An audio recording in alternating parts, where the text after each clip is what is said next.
Hi there, Natalie. Hi. Welcome to, well, I don't know exactly where we are, but we're in a beautiful location that was sponsored by you, so thank you very much. So these are wellness talks. The reason why I give them is I just like to get insight into what people think about wellness, how they identify with it, how they represent it in the world. And since I really love to just dive deep into like meanings of words, I think the word wellness has quite a broad meaning. So tell me a little bit about who you are and kind of who you see yourself as in this moment with wellness. Oh my God, there's so much to say.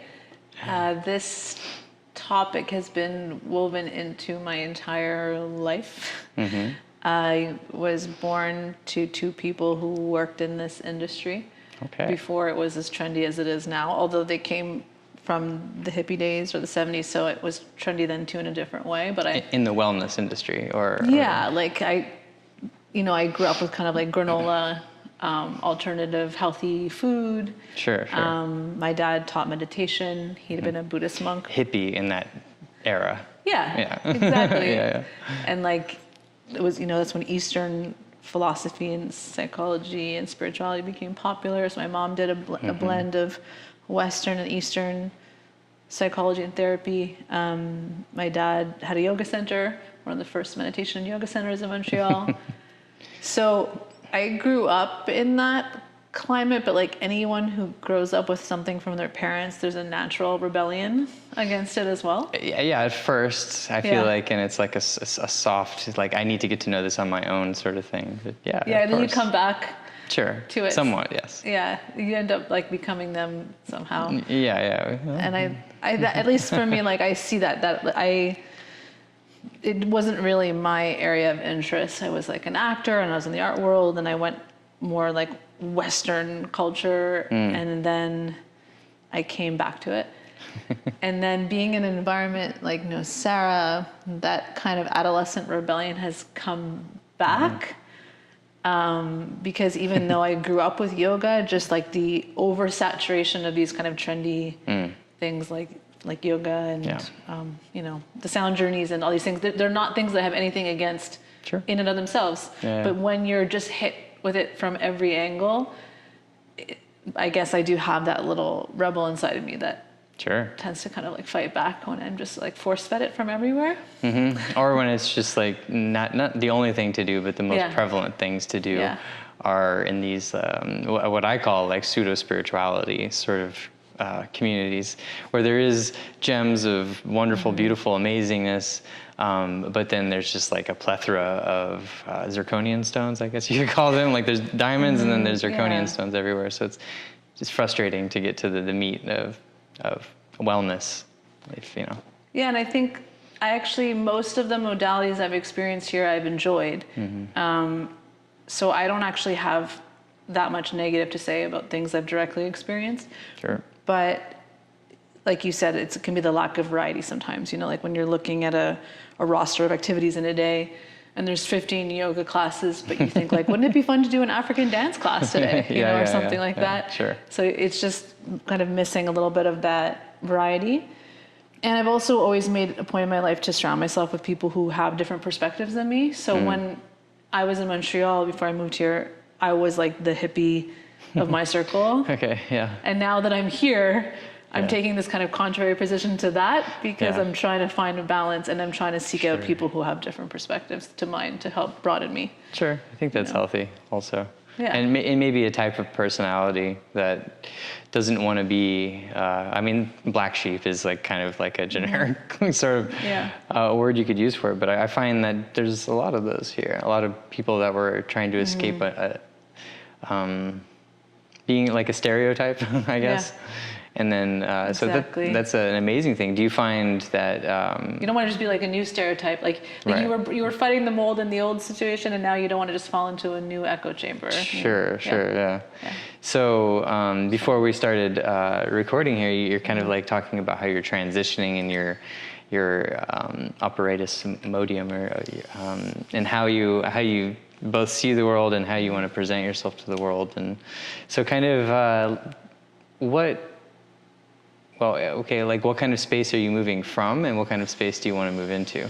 Yeah, so to start more philosophically, when you asked me about wellness at the beginning, I think something that I'm sort of fighting against lately is this idea that we're seeking out wellness as a place to get to. Even just the term seeker implies lack, right? That you're always trying to find something that's at a distance from you. And so I have been starting to tap into a wellness that to me feels very immediate in terms of just like a peacefulness in my body, connection to nature, animals, community. These things feel very spiritual to me, these kind of like very earthy, simple ways of having intimacy with the world around us. Whereas on the other side, these structures that I used to seek out outside of myself to make sense of the world, that now I see as more like metaphysical or maybe even escapist. I think that at the time I sought them out, I felt more disconnected from the world. So I was seeking more connection and understanding of my place through. Sure, some sort of validation through external things. Oh, it's because I'm a Pisces. Sure, right. And, you know, my moon is in Aquarius. That's why I'm this way. Something to make sense of the moment rather than just maybe accept. Sometimes things don't make sense also. I think that's a big part of life. But okay, cool. But I think they can start to make more sense when you start to make decisions that really reflect your values and desires. And so like for me, moving to more into nature and like doing service work with animals, let's say, or like building communities around things I'm really interested in, passionate about. Like I have started to find that things feel like they're making more sense. And so I'm not looking as much to those esoteric structures anymore for meaning. And so you mentioned getting involved with like puppies and things like that, which I've seen on the social. But what else do you mean? Like it's almost like you're following very simple, not pleasures, but simple things that make you feel joy. And then the things that are wrapped around that is what you want to be involved with, like animal care. And of course, like in the professional world, you can let me know what that means, because I know before, or whatever you're transitioning out of, you would either meet in group with people, or you would meet like one-on-one with people and sort of guide them using tools. So how are your tools evolving? What are the new tools? Yeah, so I started my business, which at the time was Tour de Soul, with tarot readings. And then I added North Node sessions, which were astrological in nature, to do with purpose. And then I added self-healing consults, which are still the term I use for my one-on-one guidance. And recently I rebranded as Soul Detective, and I removed tarot and astrology from my offerings. I also had human design as well in my purposeful program. It was like a one-on-one program I did. And so these changes that I've made in my personal life are being reflected in that. I actually sort of did it in my business before I did it in my personal life, but they kind of just ended up meeting together. And so as I've been kind of referencing indirectly, I like quit astrology a few months ago, and I quit like human design and gene keys and all these different modes of understanding ourselves based on structures other people have provided for us.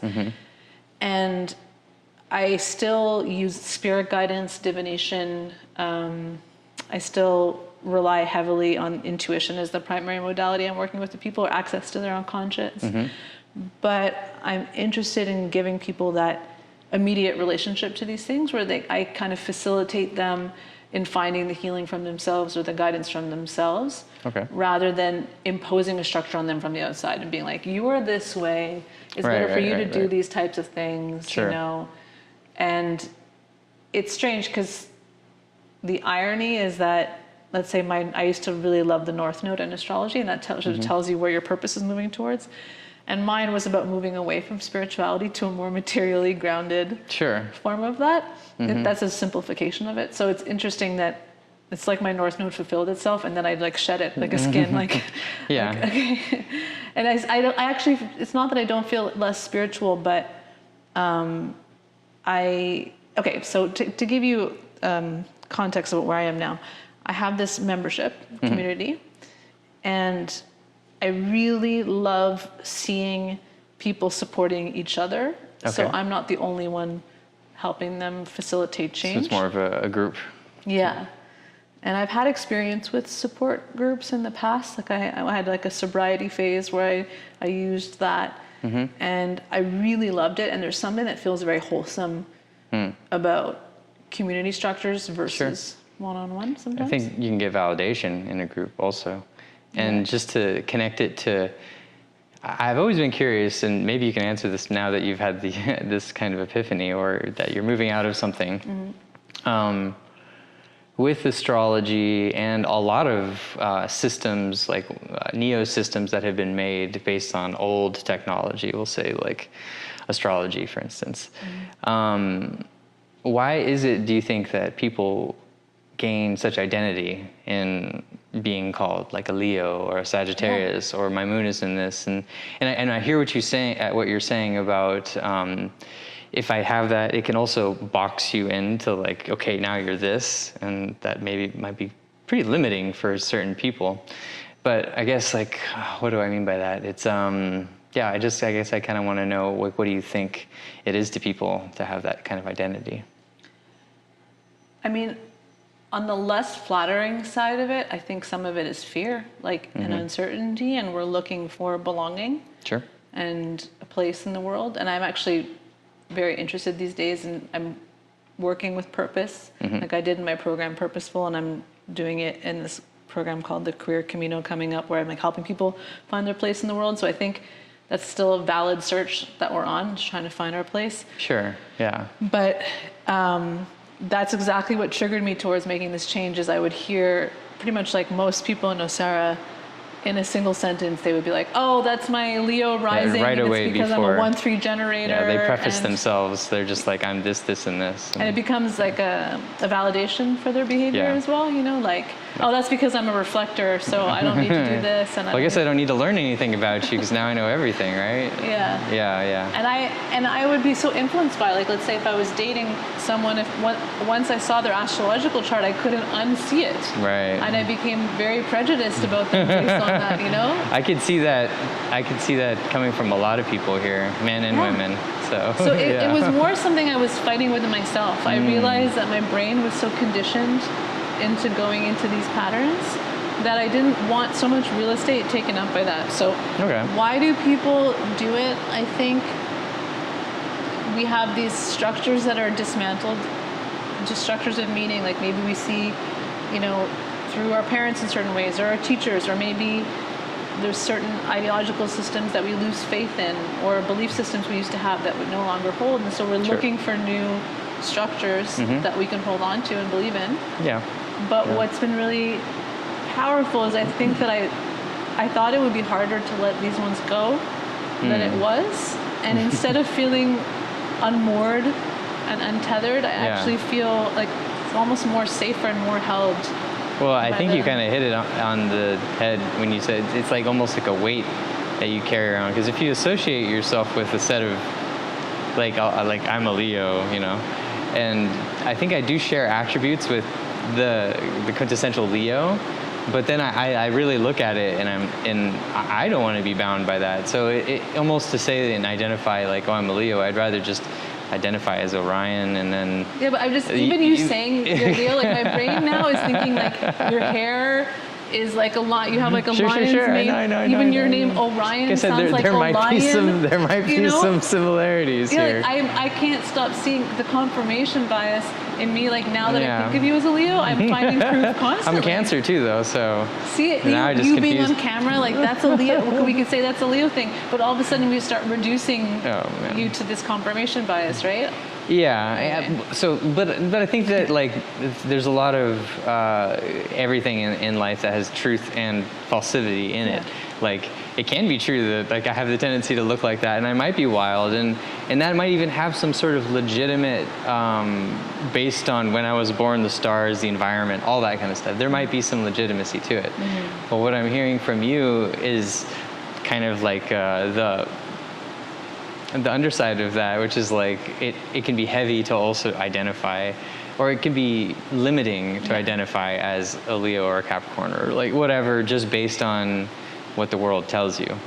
I mean, I think what I'm realizing and what I think a lot of us want from our healing paths is that I think you can change in an instant. You know, I think that most of my life I identified with these Pisces traits of being disorganized and late, idealistic, Sure. You know, not grounded in certain ways. And then over the last couple of months, I've just sort of noticed, oh, I find it easier to be tidy than I did before. Like I find it easier to keep my schedule organized or Sure. plan things ahead of time. And I thought, well, maybe I don't need to carry around this image of myself as someone who's disorganized Sure. and creative forever. No. When sometimes you can just drop those identifications like a cloak from one instant to the next. You change your conditions. You know, like at least for me, being closer to nature seems to calm my nervous system and make me more clear-headed. And I seem to be able to make more strategic decisions, and I'm not as distracted and. So you're just becoming more sensitive to like your sovereign nature, like, because I do think that we all, sure, are based on our parents and our childhood and everything, that we do have certain proclivities in life. You know, like I am really into music. My dad was a musician. Like it's, you know, there is certain sort of lineage. And we'll talk about like genetics and that is passed on. And I think, like, I know your father too, so like I can pick apart, like I can say, well, there's certain similarities that you guys have. For sure. But then, of course, there's also like certain things that you're like, no, you guys aren't alike with those things. Well, that's what's interesting though is it's sovereign in the sense of these ideological structures. And in some ways, I'm breaking away from the herd of my people, my tribe, by saying these things. Sure. But I've never felt more community belonging at the same time. So I think that, you know, like I have a writers group that I've created in town, or I have these volunteers that are working with these dogs at this shelter we created together. And there's more and more of these communities being built around shared values and interests. So it's not like sovereign, like I'm different from them. No, but Yeah. I guess what I meant with it is like, sovereign to me is like you can stand in your own sort of way of being. Like you can create your own road if you want to. That in your sake, it seems to be creating community around things that make you feel good and also help, you know, what, you know, in your perspective, the community or the whole of what's going on. So Yeah, and I think maybe I see some of those structures, like the times in my life where I was really into astrology and human design and all those things. Like there's something really fun about doing that solo. Like those are very kind of individualistic endeavors where we're like at home, we're on like a Google wormhole looking into the way we are or searching the way someone else is based on their chart or things like that. And I think that even being in Costa Rica and being exposed to the Tico population or people from Nicaragua, you know, people from very different walks of life, there's this kind of, I feel like I've been taken a bit out of my little individualistic bubble, but it's felt really beautiful. Like, hey, there's a whole world out there, you know? Yeah. And I don't really like want to be lost in concepts on my laptop as much. And maybe that is kind of it, like it feels safe to have some sort of titles to yourself if you're not so sovereign.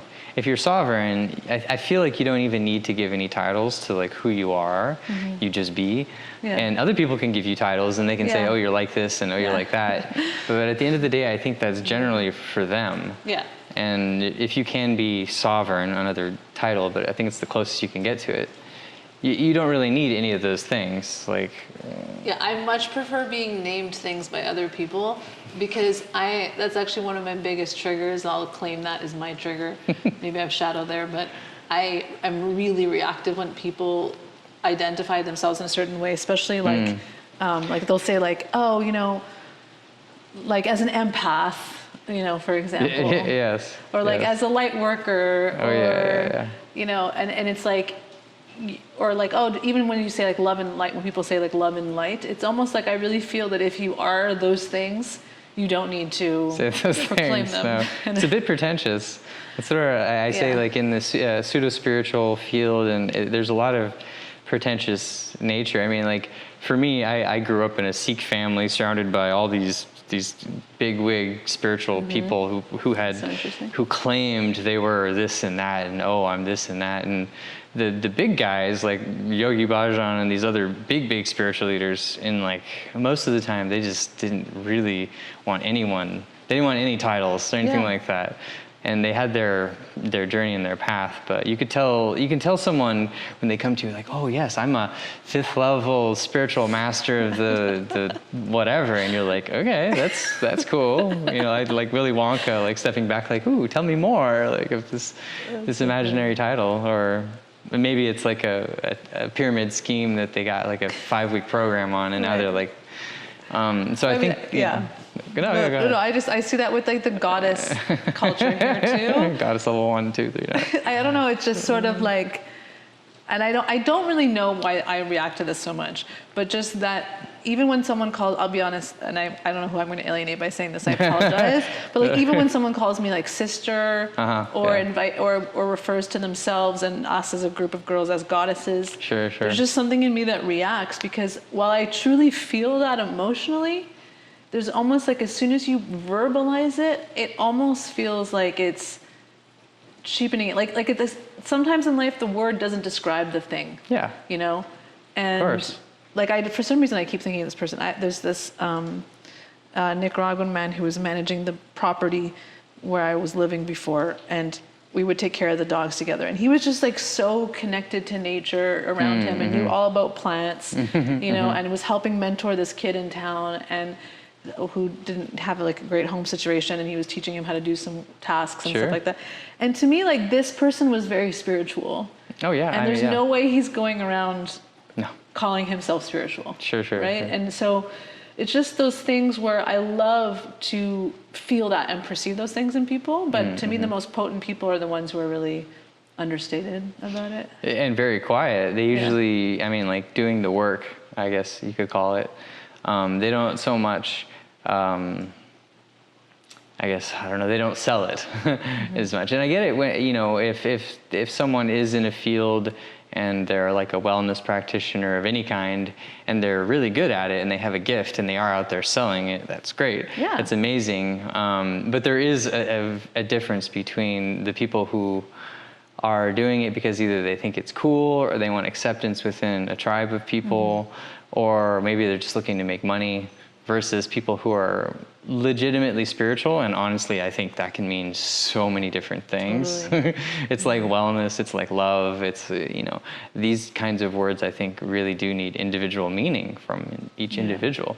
And when you know that, then you can be like, okay, like, does this spirituality match mine? Or, like, does this person vibe with me? Totally. And I think that the people that I vibe with, I don't think you always need to be quiet. I think sometimes people are also, I like when people approach these things with humor and playfulness as well. Oh, of course. Yeah. Spirituality, like I said, spirituality can exist in, I've known some really loudmouth braggart, like Ma Jaya was a spiritual leader of this one place in Sebastian, Florida. And she was like a woman from Brooklyn that had she was just loud, crass. She would tell you things very direct. Yeah. And like she had been to India with the sadhus and the people that eat the dead and all that stuff. So it's like spirituality is a very broad, sort of thing. So definitely they don't have to be quiet. It's just usually in the quiet ones, I'm so curious because they are quiet. Like, what is your spirituality? What is that like? What is it like to be you and sovereign in that space? Yeah, I think I saw this quote today that I put in my Substack this morning about the root of the word humility is humilitas in Latin, which is of the earth, like the dirt and the soil. And I think that if I look at all the people that I really like, sometimes they're quiet, sometimes they're outspoken, but there is that kind of earthy lack of pretension in how they present themselves that I trust. And it's funny, we both have we know this person in common in town who's kind of like this like rich developer who no one really knows him. And I remember you had told me before I had met him, you're like, oh yeah, he doesn't like a lot of people, but he likes me. And I don't remember what the words you used for, but you said it's like kind of like salt of the earth people, or you had said something he likes it when you're real, or what? Yeah, he described himself as a man of the people. Yeah. A man of the working folk. He's a great man. And it's exactly how he likes to and he's a loudmouth kind of guy, but Yeah. I think he's deeply spiritual in a lot of ways. That's it. And when I met him, I really hit it off with him, and we bonded over dogs, But I think that I felt that like he was this eccentric character, but and he does have ego, like we all do. Yes. But there's just something about the immediacy of him that is not performative. Right. Yeah. I think that's it. And non-performative. And this is something that really irks me when I go back to the States, is people put on like a little, like almost like an automated greeting whenever you meet them. You don't really get to the meat of people so easy. You really have to. I don't know how to get to the meat of people sometimes. It always just feels like an automated response with certain people. I find it very easy with you, like since but early I'm on, just a because weirdo. you feel so directly, you feel very quickly accessible. It's kind of why I like kids and animals too. Sure. It's just sort of like what you see is what you get. And, Yeah. And I trust that. Yeah, it's good to be around people like that. What I can say as a person that loves that is I have to be careful about like who I'm opening up to, obviously, and who I'm spending time with and talking about things.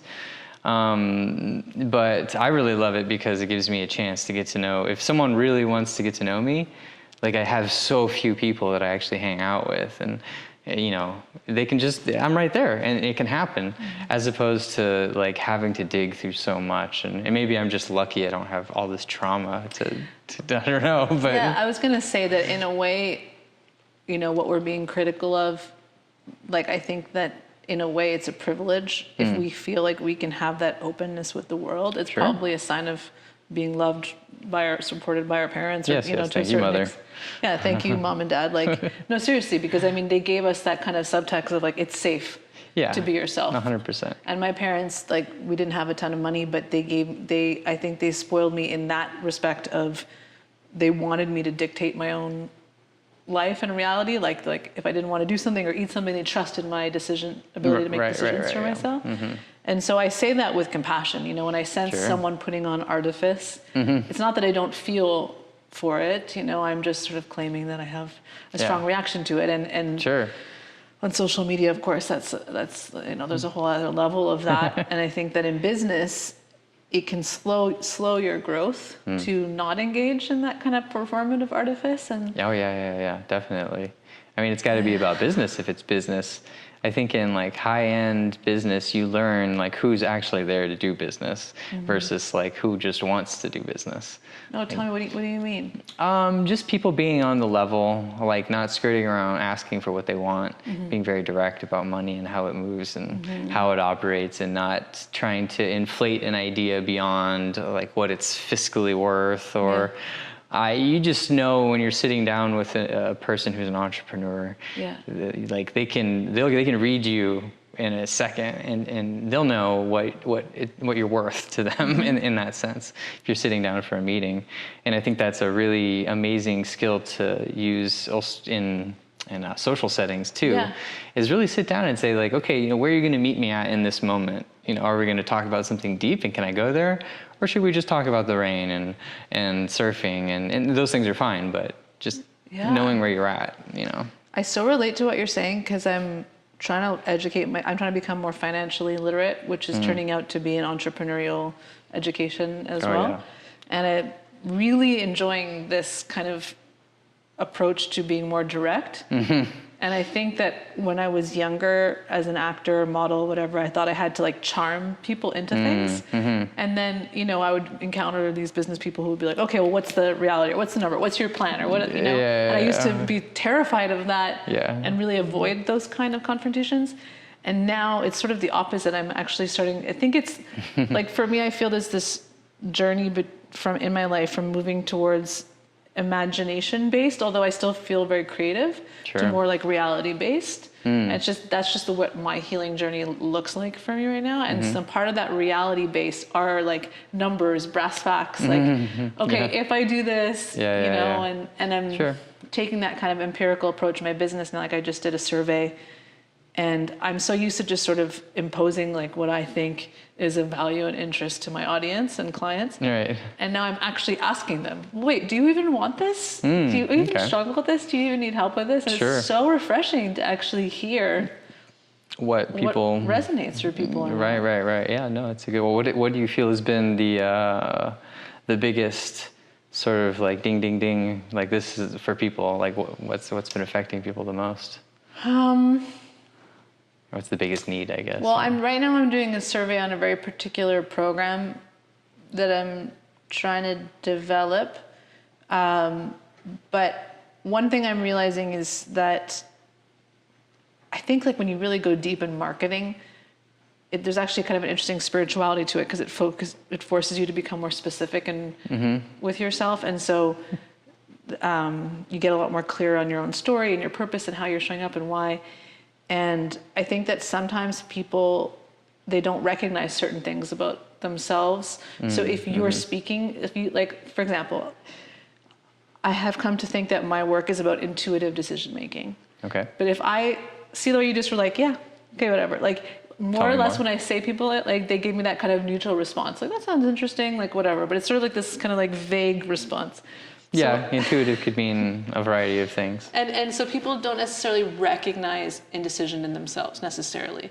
So people, I'll say that and then people get kind of blank. But then when I say something more specific, like right now the survey I'm doing is around career path and people in transition there. And so when I did this poll, people largely answered that they were either indecisive about what to focus on in their career or how to best use their talents and gifts. And so I think when you start to get really specific with who you're talking to, then they can recognize themselves in that. And so it's taught me to get like out of my head and more into the tangible predicaments that people find themselves in. Sure.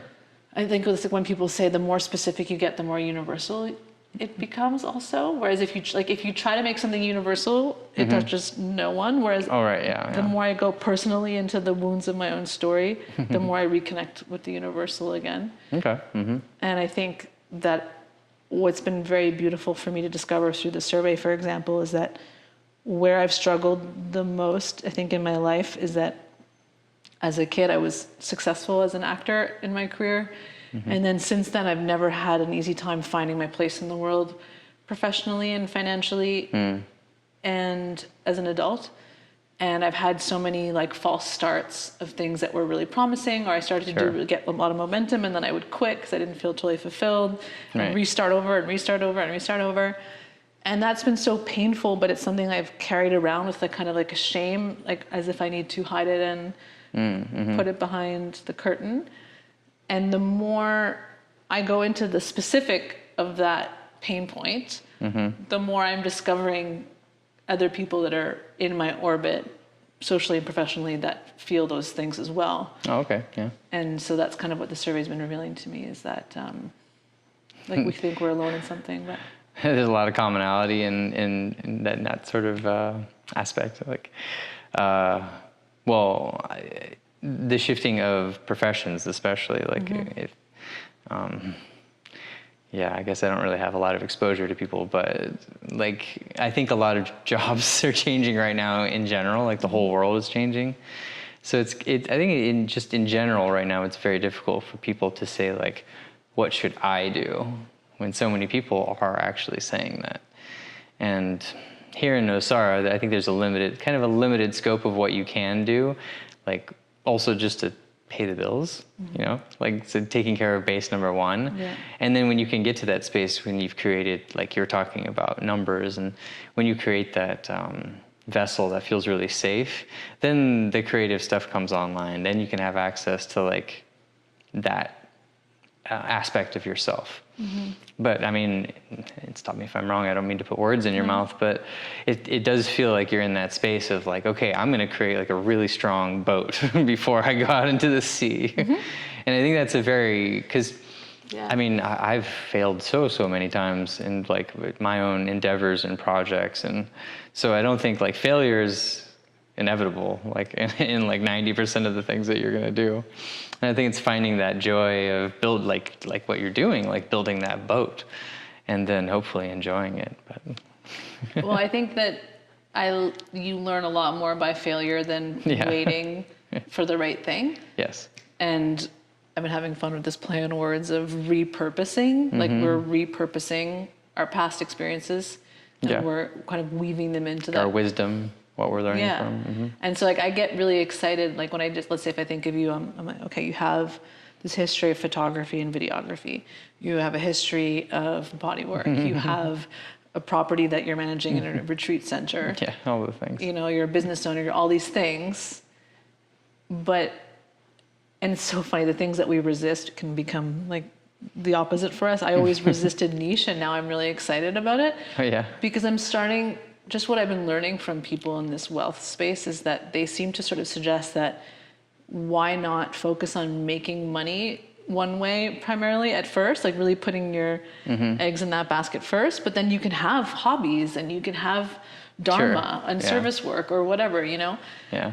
And so I get kind of excited with people like you, and I'm like that too, with these mixed backgrounds, where it's like, okay, well, instead of just thinking that those are just past chapters, how can we weave them back into where you are now, into this hybridized super Orion offering to the world, you know? Yeah. It is interesting. Like some people do tend to have, there's certain people like me, I can speak for myself, that like to do lots of things. Yeah. Like I'm not like, I don't have a PhD in something, but I feel like I know enough about so much of things that one of my life goals, the way I feel the most sovereign is when I can see the big picture because of everything that I've learned. And if I were to only like study one thing, sure, I would know that really well and be very laser focused with it. But for me personally, I enjoy seeing like 1,000 interconnecting things and be able to like weave those things together and know how to.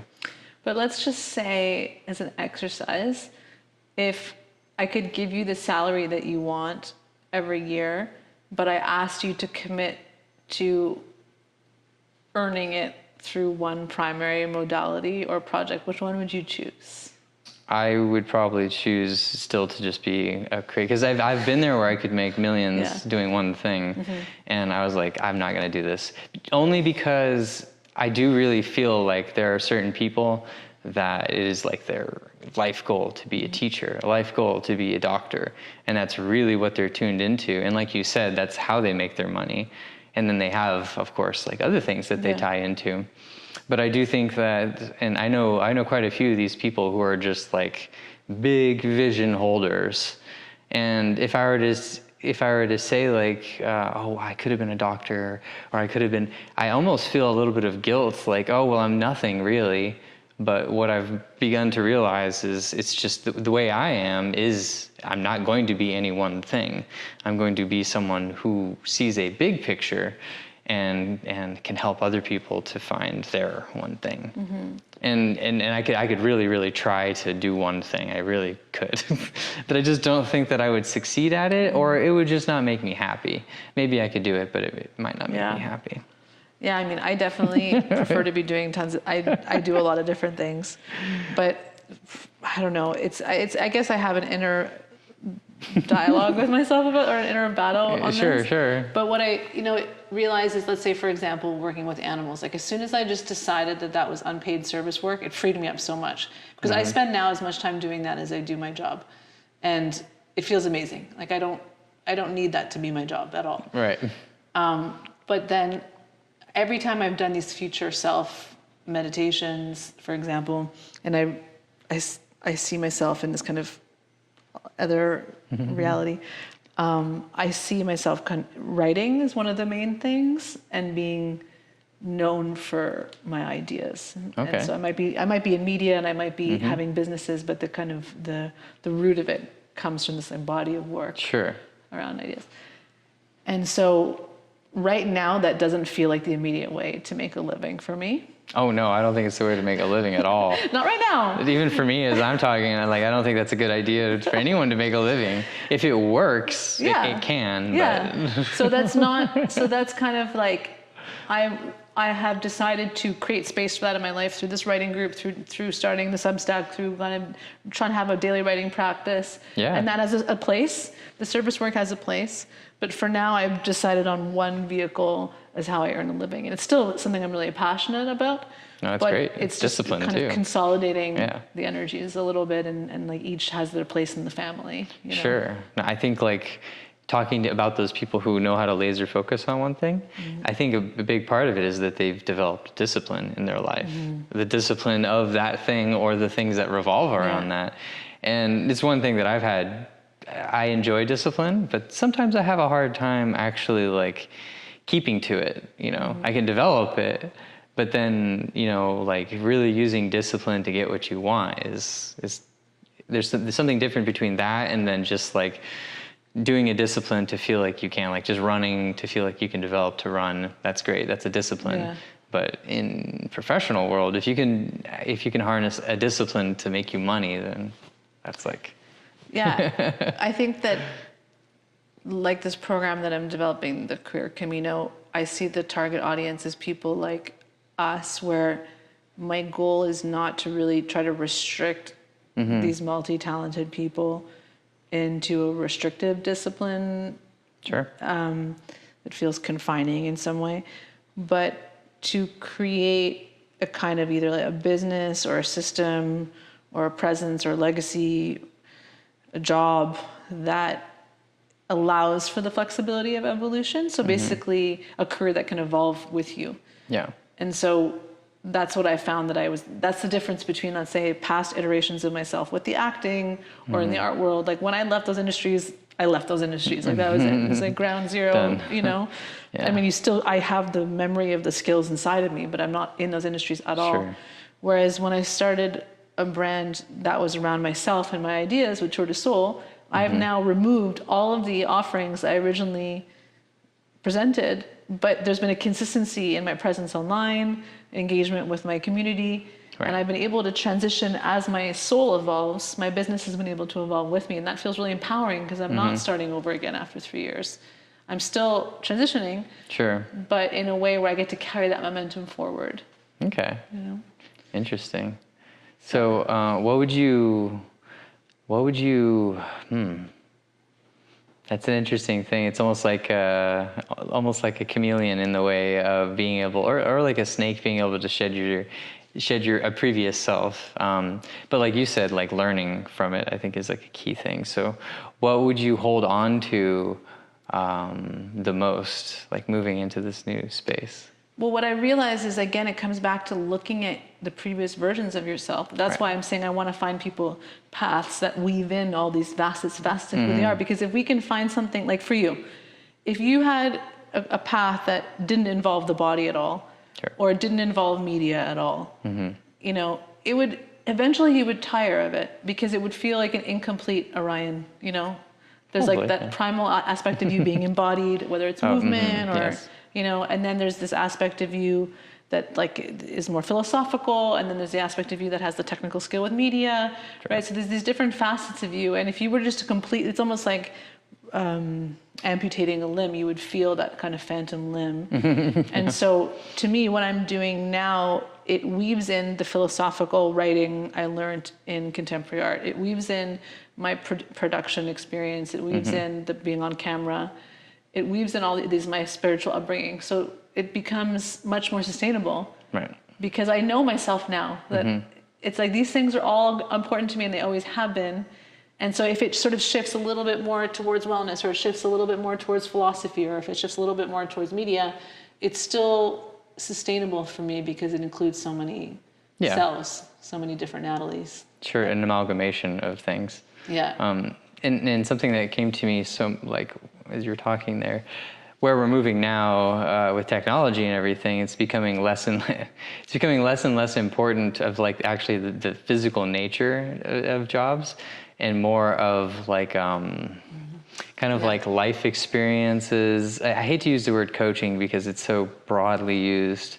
But like, it's a lot of it, I feel, is humans helping humans with esoteric technologies that don't exist in the real, because so many of the things that we have in the real are going to be covered with technology, with robotics, AI, like all these things are going to be automated to some degree, that humans are going to have to find new ways to not even make money, but kind of like facilitate growth and expansion, and kind of like what money does now. But money's not going to be a thing in the future. It's going to be, I feel like, based more on, I don't even know. Yeah, it's not based on gold. Well, I think Naval is this tech investor who did this really interesting tweet storm that he then turned into many podcasts, which then he made into one mega 4-hour podcast called How to Get Rich or something like that. Yeah. And it's really great. It's so different than how I've been raised and stuff. But one of the things that he was saying is that in our new economy, it's more important to build a professional legacy, let's say, that is associated with your unique name and story, so that even if you pivot completely, because most of us will have to, with how technology is changing things for everybody, even if you pivot, you're not losing all the momentum you gained before, because you've put your neck out there and taken positions on things. You have a point of view, and so you've built trust in the marketplace. And that's what we're doing with media or with social media. Sure. With having personal brands.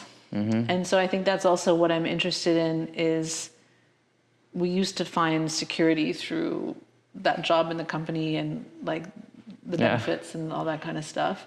And now with the rapidly changing landscape, it's better to have the uniqueness of your story and your point of view as some kind of anchor. Some sort of something. I know that it has more weight nowadays than it ever has. Like, things that you say online can either be the death of you, or But either way, you're never going to be popular with everybody. That's what Tad Hardgrave in Marketing for Hippies, he's the big niche guy that I follow, and he says it's a lot better to polarize your audience, because you'll have more people that say no to that position, but you'll have less lukewarm, ambivalent people that in the end are not your clients anyway. Sure, yeah, of course. And so those people that are your people, that share your position, you're going to find them a lot quicker. Right. Yeah. Yeah. I mean, for me, like, I work outside of those fields, most like when you're working with people, and especially the dynamics of just how much is going on in people's lives right now. Like, you tell me, all these tools that you have, and still you're just, for me, like when I think about like having a person that I'm like, okay, I'm going to help you get to like this place. It's like, it's just like, oh gosh, that sounds so complicated. To have clients, you mean? To have clients and take them from like one space, like, I'm not feeling sovereign. I need to learn more. And I've talked to a lot of people recently about like, these types of things. Either they work with artists to help them to explore their inner workings, to kind of like open them up, or they're dealing with trauma, and like people, so it's just like, people are just so complicated, and we hide a lot of that, I think, on purpose, because otherwise we would all just go crazy if we knew all of each other's things. Yeah, totally. And just the idea of, I see why it's valuable for me personally to be that person. I wouldn't be able to do it, I don't think. So, it's valuable. Our traumas are our gifts. And I come from two therapists that were into self-improvement and things like that. And, they used to say that men are from Mars, women are from Venus, like that men are the problem solvers. Like, I tend to fall more on the man side of things, where I'm always chronically giving people advice, even if it's unsolicited. And so now that I have a vehicle for that in my work, I'm a little bit able to manage it better in my personal life, but it's kind of like a sickness. Like, I just spoke to someone earlier who was having an issue in their personal life, and I just had to shut my mouth from trying to get involved and trying to fix it. So I don't even necessarily think it's a good thing, but I think that's part of I find it fun to look at how our wounds contribute to our story, contribute to our gifts, and it's just walking that razor's edge of Yeah. like, is this a trauma response or is this my talent and purpose? It's like, well, it's probably a little bit of both. Yeah, I would say it's a little bit of both. Yeah. Like everything, right? I mean, of anyone great that I can think of, like I just think about, I don't know, like Michael Jordan or any of these people, anything that like made these people so fanatic Yes, exactly. to achieve that, Yeah, Fellini was having these, fucked up dreams, and he put them into film. I mean, Oh, for sure. Salvador Dali, like all these artists, like I've been getting to know a lot more artists, and it's just like, yeah, okay. So when you talk about like, your trauma and things, I don't think that stuff goes away. I think you can use it really as like the most powerful tools in your life. Like, I'm not saying that if you had trauma, great, you're really powerful, but you probably could take that trauma and pull it into business or put it into art or put it into like social, or like, when I hear you say that, I feel like you're more saying like, it's kind of like your life's passion. Like, you feel passionate, you feel alive when you can help people resolve things like that. Yeah. Like, I feel passionate and alive when I'm creating things, like when I'm just like in raw creation. So I think these are just things that we have to learn about ourselves. And once you learn them, then you just have to untap it slowly sometimes. Yeah. Absolutely. And I think, I feel that with the dogs too. I put them at home. It's like, hey, problem solved, the little dopamine hit or whatever. But I think that there's also, you can put your trauma into your work, but you can also put your healing into your work. Oh, yeah. And so the community model of healing that I've been interested in, that to me feels like it's from more my healing path than my trauma path, because I think that, let's say, codependence is usually a one-on-one kind of projection. Like, you find someone, a partner, or you find a therapist, and you're like, this is, or a substance, and like, this is my savior. Like, oh, it's all about this one thing, and it's gonna, like, we're gonna fix each other. Sure. And I think there's a reason, let's say like 12-step, those kinds of groups are groups to help heal people with codependent behavior or fixations. I think you can apply the 12 substance. steps to anything, not even like alcoholism or addiction. Me too. You can use it for all sorts of stuff, is what I've heard. Exactly. And I think that there's something about, if my wound, quote unquote, is this kind of codependent thing of, I'm going to fix you so that I can feel safe, or happy. The antidote to that has been that in the membership, for example, I will facilitate and I'll say my spiel, but then the most powerful stuff happens between everybody else. And when I just kind of step back and I let them share stories amongst themselves, I can just feel in my body that it's healthier. It's not just me breathing life into someone. Yeah. It's like a kind of a self-sustaining organism, like a flock of birds. Like, if I drop out of the flock, they keep going. Like, there's times where I kind of check out of the group and I hear them still interacting, or I see that they meet up in cities and stuff like that when I'm not around. Okay, cool. And so there's a kind of healthy momentum.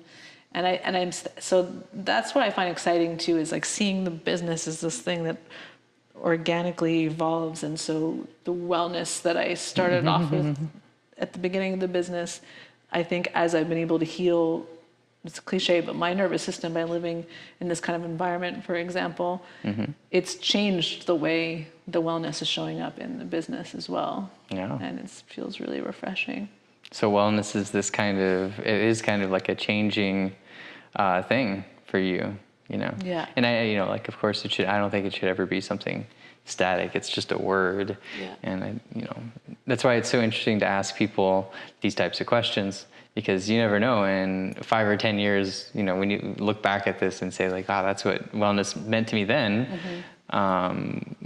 What does it mean now, and where have I changed, and all of that. Yeah. I think that, I guess one of the ways I would say is that I think that when we're really well, we feel less separateness from ourselves, from the world around us, from each other. And I know we can't really like measure our wellness in terms of progress, but I do feel progress in that arena is that maybe these kinds of community structures that I've mentioned, they have decreased my sense of separateness. Okay. And whether it's the animals or the writing group or whatever, these different things, it's like, sure. that, to me, that being part of an ecosystem Yeah. feels so healing. Part of a community. I mean, I think that is a huge part of what wellness is for most people. Even jungle gym. Yeah. So, you know, the big part from what it seems like you described to me of your wellness is creating community.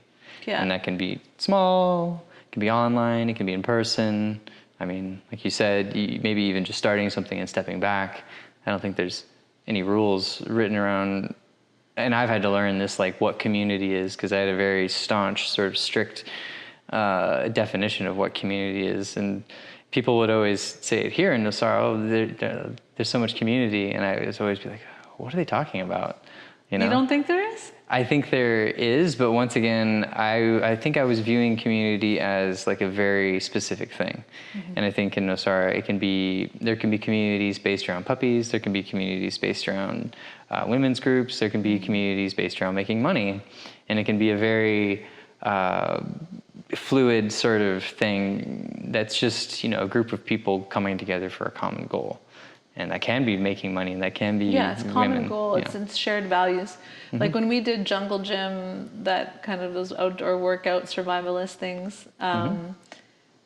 There, to me, that feels so much more holistic than like being on a treadmill in your living room for 45 minutes to burn calories. Mm-hmm. You know, I guess those are the systems that inspire me these days. Is jungle gym had like, yes, the connection to your body, but you're connecting to the elements, to the trees, to the rocks, to each other.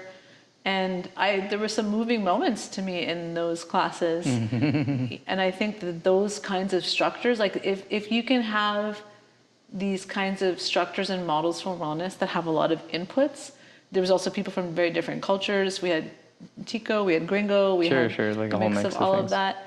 And that for me is wellness, like right now. Like that to me is what holistic means. It's not just like brown rice is a grain that's more whole than white rice. It's like, it's that if it can hold that kind of versatility and variety and diversity, that to me is a strong wellness structure. Whereas I think a lot of the things in Nosara that I've been reacting against, they feel like they exist in a vacuum. They don't necessarily hold. Yeah, they're very secular. And they don't hold necessarily like a lot of diversity socially, ethnically, racially, background-wise, you know. And that kind of feels boring to me at this, or like at least kind of vacuous sometimes. Sure. I guess it's the difference between a community that's more like a specific type of people, like a community built around like an ideology, versus a community built around a common goal. Like, hey, we're going to build this treehouse, or we're going to rescue puppies, or hey, we're going to, you know, do surfing for this amount of days, rather than we're Christians and we believe in this ideology. So, you know, you kind of become all the same sort of juice as we're in.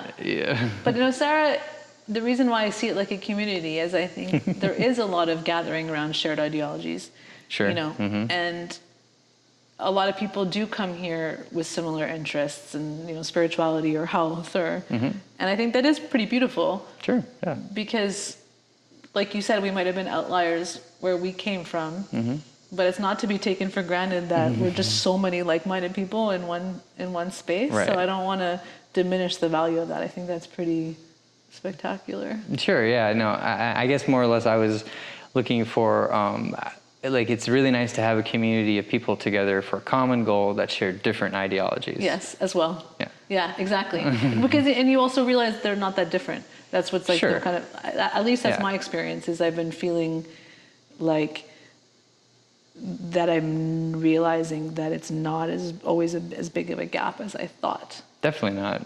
It's usually those ideologies that create the gaps. And that's why it's really fun to get with people and enjoy the same thing, because I think a lot of times in those ideologies, no matter what they are, there's something built in that's kind of like, it feeds that self, the part of humans that's like, I want to be part of a tribe, I want to be part of something. And sometimes that's fake. It's like people create ideologies so that they can have that separation, but really, you know, like we are all on the same marble floating through space at 10,000 or 100,000 miles an hour, and you know, we're truly in this altogether. And it's very interesting to me to see those things. But I really like it in communities when there's lots of different beliefs and people can get the same thing done. And it kind of proves that point of like, oh, yeah. It gives us that chance to be a little bit closer. Totally. I mean, I think that's why I left the art world, for example, or academia, or these different environments where it felt like your success was kind of constructed upon that sense of separateness, that like, oh, we're not accessible to everybody, and the ideology is very gate kept.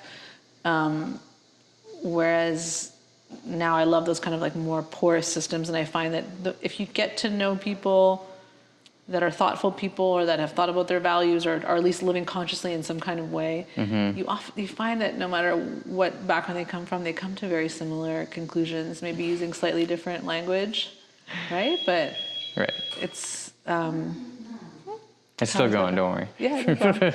I hope the light's still on. That's a really exciting moment where you recognize that we're all coming to very similar conclusions. And I think as someone who's maybe been attached to feeling special as an only child actor or whatever, it's also like I have never felt more special than when I actually have that sense of belonging with other people, where I'm like, oh, we see things, we're both trying to live in very similar ways, or according to the similar values, and that feels really special. Cool.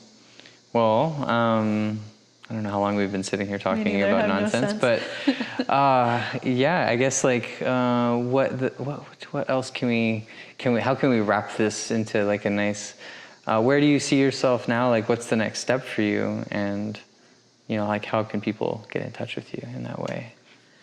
I want to keep this community going in my membership, just so that there's longevity in that. For now, that's going to stay the way that it is. The way to get in touch with me is wearesouldetectives.com, and I'll be moving more back actually into this purpose space of helping people in career transitions and deep diving into those kind of calling aspects of transformation. I think that's really where my mind is at in this next chapter.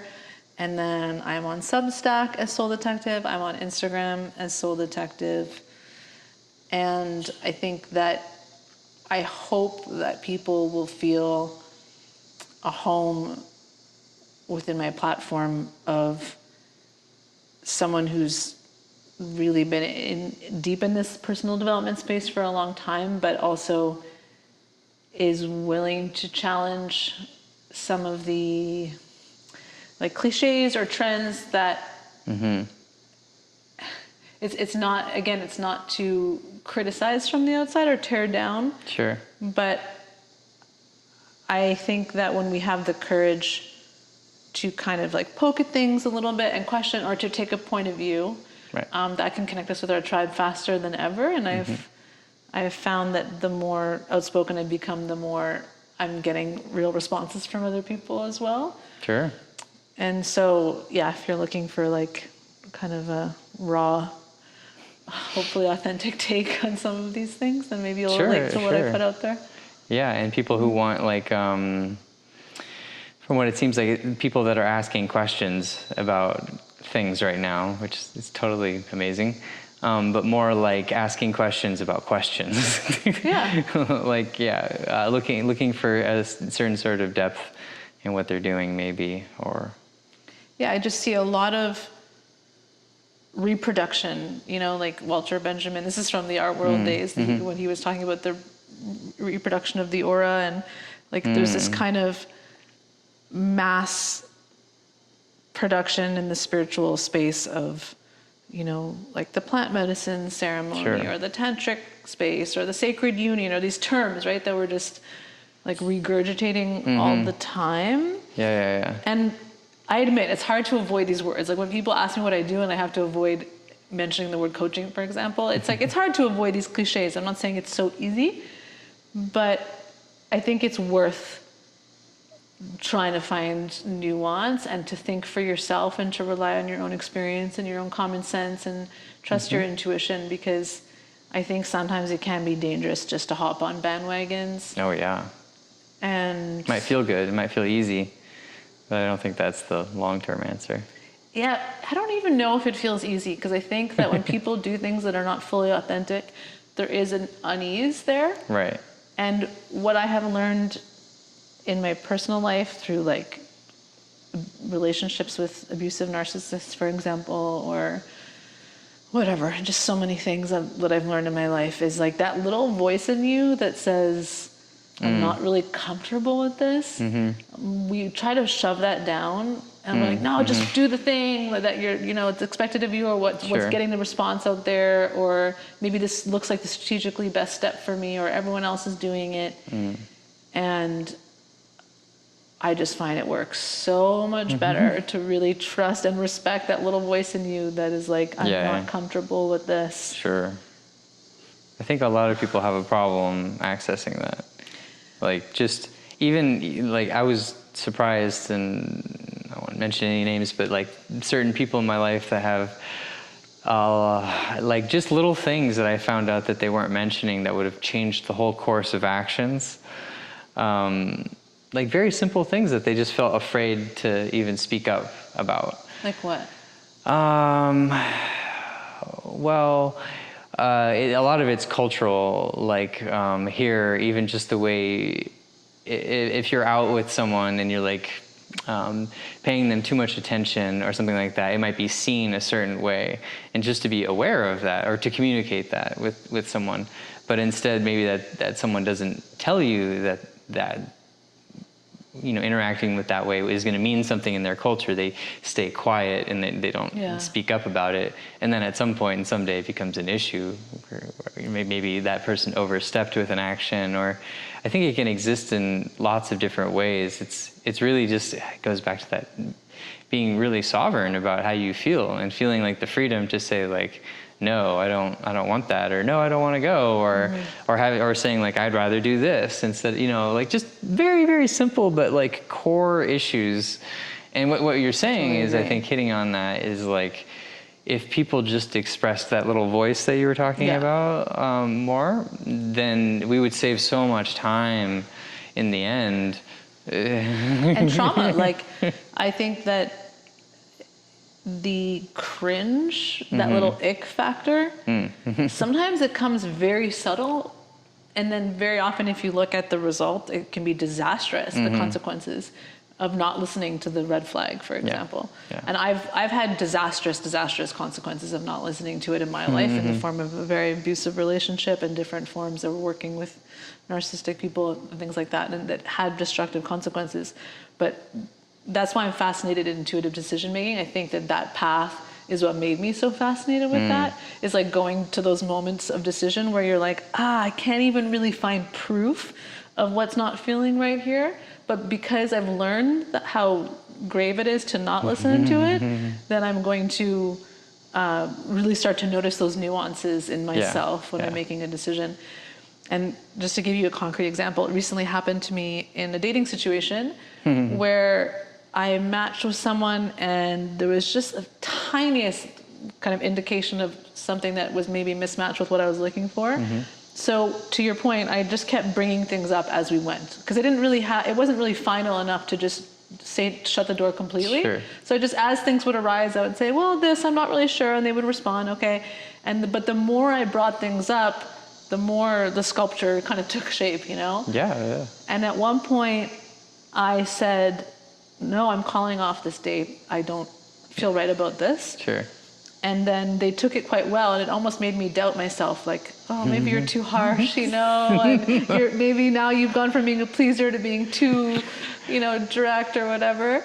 And then the next day they wrote me like slanderous message, really cruel and abusive message. And I was like, wow, can you imagine had you all this time focusing on this subject of trusting your intuition, had you gone back on that people-pleasing route and just talked yourself out of that little ick feeling that I couldn't quite prove, and that got proved thunderously in the end, I mean, this kind of stuff lights me up. And I think that you say it's hard for people to access. I think we want to believe that it's hard because Sure. it's scary to trust ourselves. Well, yeah, that's exactly what I'm but talking it's about. actually so there all the time. Mm-hmm. If we really... Oh, yeah. I think people are afraid of being judged and even judging themselves in that moment.